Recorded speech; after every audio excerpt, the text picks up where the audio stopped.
안녕하세요. 마음의 지도를 밝히는 이야기에 오신 것을 환영합니다. 혹시 과거의 연인 관계를 돌아보며 이런 생각해 보신 적 있으신가요? 그건 과연 사랑이었을까? 아니면 내가 감정적으로 조종당했던 걸까? 라고요. 만약 그런 혼란을 겪으셨다면 오늘 이야기가 당신에게 깊은 위로와 통찰을 줄 것입니다. 우리의 삶 속에는 때로 아주 매력적이고 카리스마 넘치며 함께하는 순간이 황홀하게 느껴지는 사람들이 있습니다. 하지만 동시에 그 관계가 너무나도 고통스럽고 독이 된다고 느끼게 만드는 이들이기도 하죠. 우리는 이런 관계 속에서 서서히 자신을 잃어가며 상대방의 기분을 맞추기 위해 살얼음판을 걷는 듯한 삶을 살게 되기도 합니다. 오늘 우리는 바로 이 나르시시스트적 관계에 대해 깊이 파고들어 가려 합니다. 나르시시스트의 행동을 알아차리고 우리를 혼란스럽게 만드는 가스라이팅을 멈추게 하며 온전한 자존감을 지키며 그 관계에서 벗어날 수 있는 지혜를 함께 나눠보겠습니다. 오늘 이야기가 당신의 마음에 가 닿는다면 조용히 구독과 공유 버튼을 눌러주세요. 당신의 작은 행동이 비슷한 아픔을 겪고 있는 누군가에게는 어둠 속 한 줄기 빛이 될 수 있습니다. 그럼 이제 시작하겠습니다. 먼저 우리가 흔히 말하는 나르시시스트란 정확히 어떤 사람을 의미하는 걸까요? 이는 단순히 자기 자신을 사랑하는 사람을 뜻하는 것이 아닙니다. 나르시시스트적 성격은 몇 가지 뚜렷한 특징을 가집니다. 첫째, 공감 능력이 현저히 낮습니다. 물론 이들은 필요할 때, 예를 들어 무언가를 얻어내고 싶을 때 공감하는 척 연기할 수는 있습니다. 하지만 진정으로 타인의 감정을 이해하고 느끼는 능력은 부족합니다. 둘째, 엄청난 특권의식과 오만함을 가지고 있습니다. 자신은 특별한 대우를 받아야 마땅하다고 생각하며 모든 것이 자기중심적으로 돌아가야 한다고 믿습니다. 셋째, 타인의 찬사와 인정을 끊임없이 갈망합니다. 우리 모두 칭찬을 좋아하지만 이들의 갈망은 병적인 수준에 가깝습니다. 만약 원하는 만큼의 관심과 찬사를 받지 못하면 그들은 쉽게 분노하거나 상대를 비난합니다. 또한 자신의 강렬한 감정을 잘 다루지 못해 좌절감을 느끼면 극단적인 분노를 터뜨리거나 반대로 수동 공격적으로 침묵하며 상대를 벌하기도 합니다. 하지만 여기서 가장 중요한 점은 이 모든 오만하고 화려한 모습 뒤에는 사실 깊은 불안감과 수치심이 숨어 있다는 것입니다. 그들의 내면은 위태롭고 연약하기에 그 불안과 수치심이 조금이라도 수면 위로 올라올 것 같으면 상대를 공격해서라도 자신을 방어하려 드는 것입니다. 예를 들어 당신이 배우자에게 여보, 오늘 아이들 좀 데리러 가줄 수 있어요. 라고 평범한 부탁을 했다고 상상해보세요. 건강한 관계라면 알았어, 혹은 오늘은 좀 힘든데 다른 방법 없을까? 정도의 대화가 오갈 겁니다. 하지만 나르시시스트는 이렇게 반응할 수 있습니다. 지금 나보고 애들을 데리러 오라고? 내 시간이 얼마나 귀한지 몰라? 내가 이 회사를 어떻게 운영하는데 단순한 부탁이 자신에 대한 모욕이나 공격으로 받아들여지는 것입니다. 당신은 언제 터질지 모르는 폭탄 옆에서 조심하며 무슨 말을 해야 할지, 어떤 행동을 해야 할지 끊임없이 눈치를 보게 됩니다.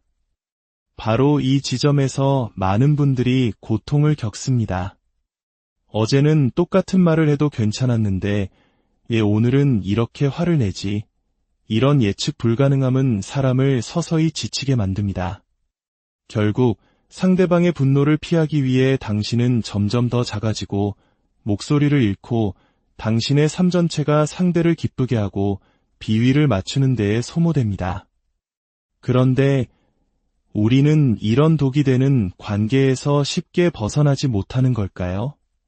그 이유는 나르시시스트와의 관계가 매일, 매 순간 나쁜 것만은 아니기 때문입니다.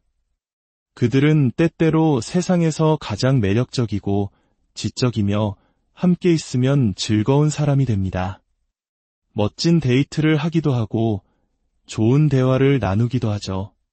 아이들에게는 다정한 아빠나 엄마의 모습을 보여주기도 합니다.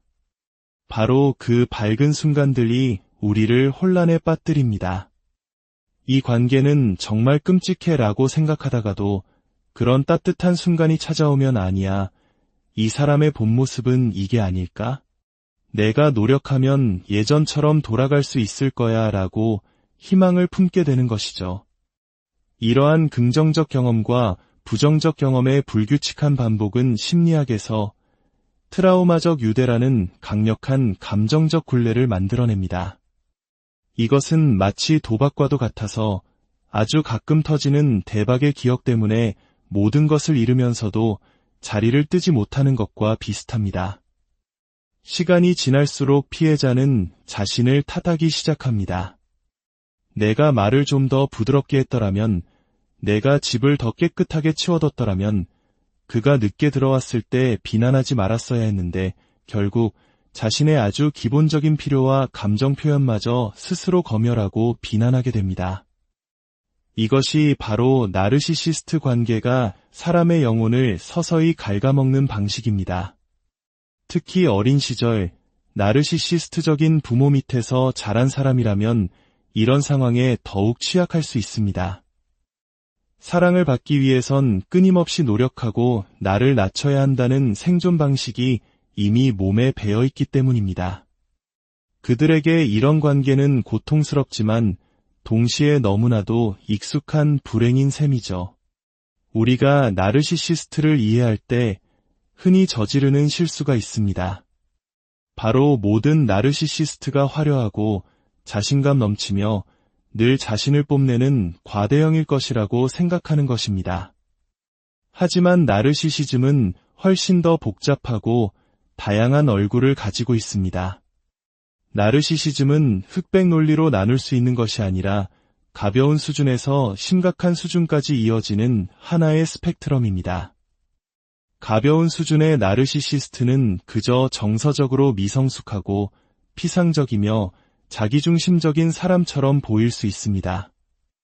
예를 들어 신살이 넘어서도 비디오 게임에만 몰두하고 설거지를 해달라는 부탁에 아이처럼 짜증을 내는 사람처럼 말이죠. 이런 관계는 물론 피곤하지만 심리적으로 생존의 위협을 느끼게 하지는 않을 수 있습니다. 하지만 스펙트럼의 반대편 끝, 즉 심각한 수준의 나르시시즘은 매우 위험할 수 있습니다. 이들은 파트너를 사회적으로 고립시키고 경제적으로 착취하며 심지어 신체적 폭력을 가하기도 합니다. 이들의 조종은 매우 교묘해서 피해자는 자신이 덫에 걸렸다는 사실조차 인지하지 못한 채 벗어나기 힘든 상황에 처하게 됩니다. 이 스펙트럼 안에서도 나르시시즘은 여러 유형으로 나뉩니다. 우리가 흔히 아는 과대형 나르시시스트 외에 취약형 나르시시스트가 있습니다. 이들은 겉으로 자신을 뽐내기보다는 늘 화가 나 있고 억울해하며 세상이 자신에게 불공평하다고 불평합니다. 왜 나에게만 이런 일이 생기지? 사람들은 다 나를 이용하려고만 해 와 같은 말을 입에 달고 살죠. 이들은 자신을 피해자로 포장하기 때문에 파트너는 오히려 그들을 동정하게 되기 쉽습니다. 이 사람은 세상에서 상처를 많이 받아서 그래 라고 생각하며 그들의 모든 부정적인 행동을 감싸주려 하죠. 동정심은 때로 사랑보다 더 질긴 족쇄가 될 수 있습니다. 또 다른 흥미로운 유형은 공동체형 나르시시스트입니다. 이들은 겉으로 보기에는 완벽한 사람입니다. 지역 사회의 기둥이자 늘 기부하고 봉사하며 주변 사람들을 잘 챙기는 좋은 사람으로 알려져 있죠. 하지만 집안에서는 가장 가까운 가족들에게 냉담하고 비판적이며 자신을 위한 희생을 당연하게 요구합니다. 밖에서는 성인군자, 집에서는 폭군인 셈이죠. 이런 경우 파트너는 극심한 혼란을 겪습니다. 모든 사람이 당신은 정말 좋은 사람과 결혼해서 행운이야 라고 말하는데 자신만 지옥을 경험하고 있으니 문제가 있는 건 혹시 내가 아닐까 하고 스스로를 의심하게 되는 것입니다. 제 책 제목이 내 잘못이 아니야인 이유도 바로 여기에 있습니다. 상담가로서 수많은 내담자들을 만나다 보면 한 가지 공통점을 발견하게 됩니다. 나르시시스트 관계에서 고통받는 사람들은 상담실에 와서 그 사람은 정말 나쁜 사람이에요. 거짓말쟁이에 나를 배신했어요. 라고 상대를 비난하기보다 이렇게 말하는 경우가 훨씬 많습니다. 제가 뭘 잘못하고 있는지 모르겠어요. 도대체 저한테 무슨 문제가 있는 걸까요? 자신에게서 문제를 찾으려는 이 눈물겨운 노력. 바로 이 순간이 상담사의 귀가 번쩍 뜨이는 순간입니다. 아, 이분은 지금 깊은 가스라이팅과 감정적 착취를 당하고 있구나. 건강한 관계에서 갈등을 겪는 사람들은 상대의 잘못을 지적하기도 하고 자신의 잘못을 인정하기도 합니다. 하지만 일방적으로 자신만을 탓하고 있다면 그 관계의 균형이 심각하게 무너졌다는 강력한 신호입니다. 특히 중년 여성들은 나르시시스트적 관계에 더욱 취약해질 수 있는 몇 가지 독특한 상황에 놓이게 됩니다.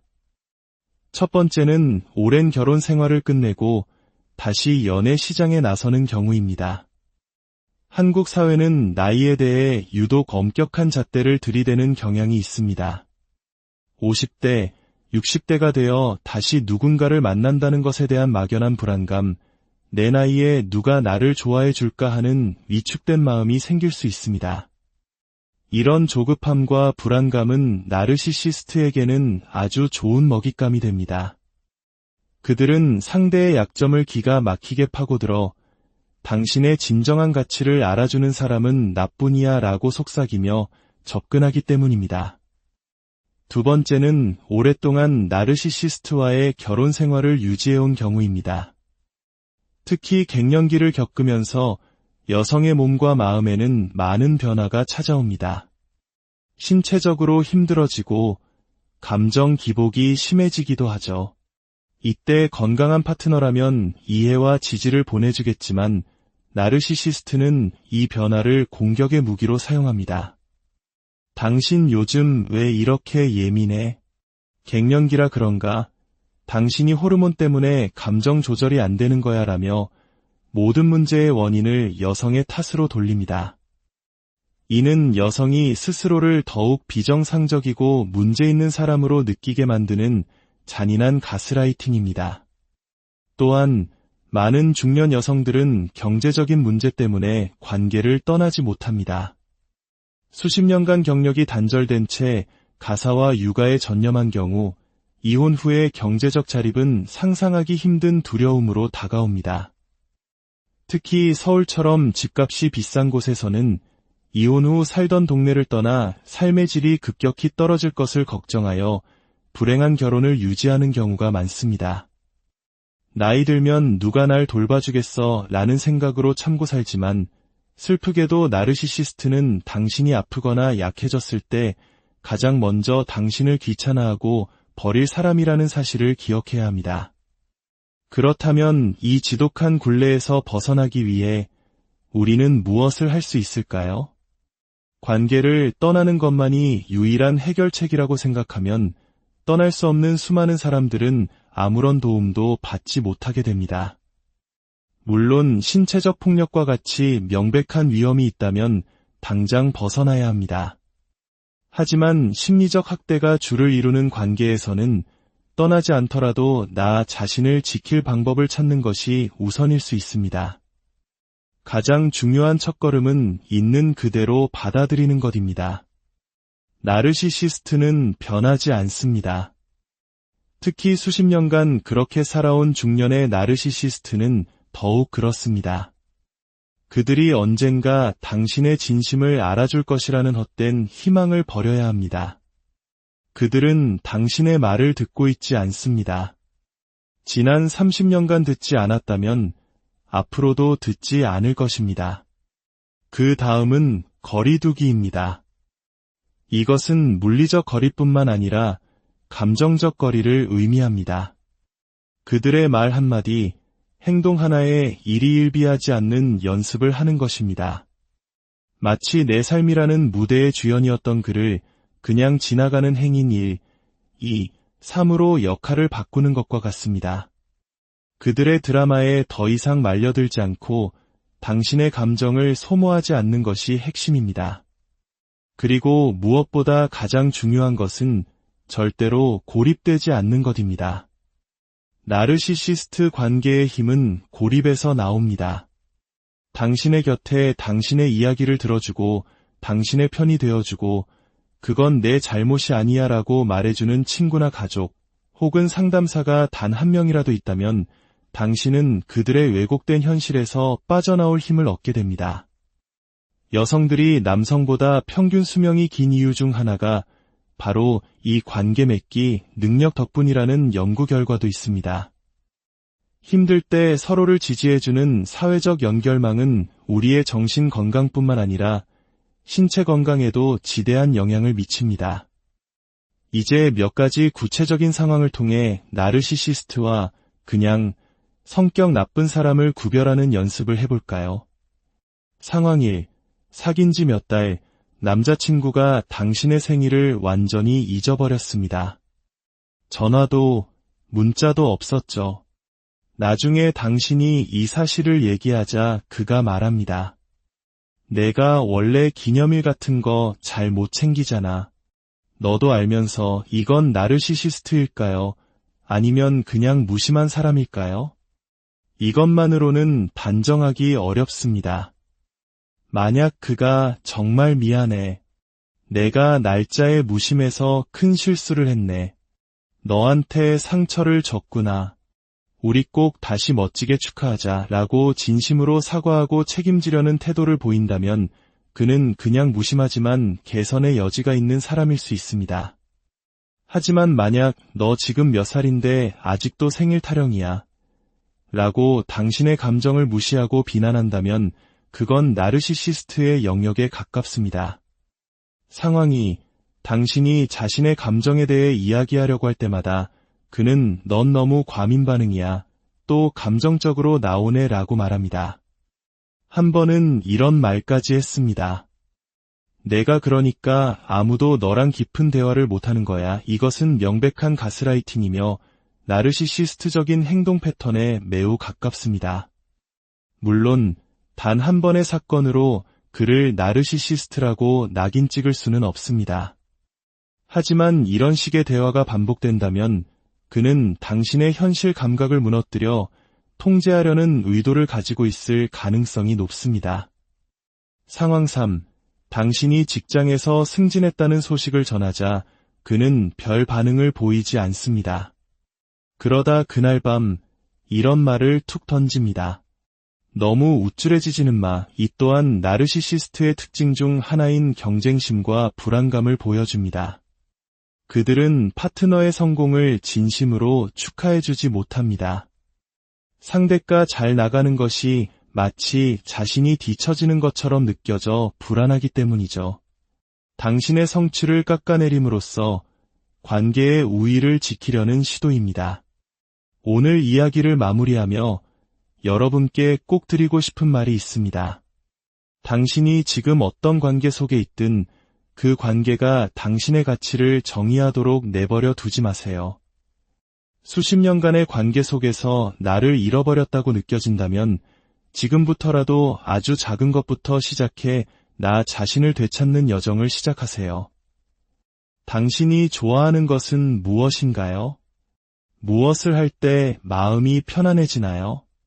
누구와 함께 있을 때 가장 나다워지나요? 이 질문들에 대한 답을 하나씩 찾아가는 과정이 바로 치유의 시작입니다. 나르시시스트적 관계는 어둡고 긴 터널과 같을 수 있습니다. 하지만 기억하세요. 모든 터널에는 끝이 있습니다. 그리고 그 터널의 끝에는 더 이상 누군가의 기분을 살피기 위해 자신을 축소하지 않아도 되는 온전한 당신의 세상이 기다리고 있습니다. 오늘 이야기가 당신의 마음에 작은 등불 하나를 켠 시간이 되었기를 바랍니다. 당신의 삶을 밝히는 더 깊은 이야기로 다시 찾아오겠습니다.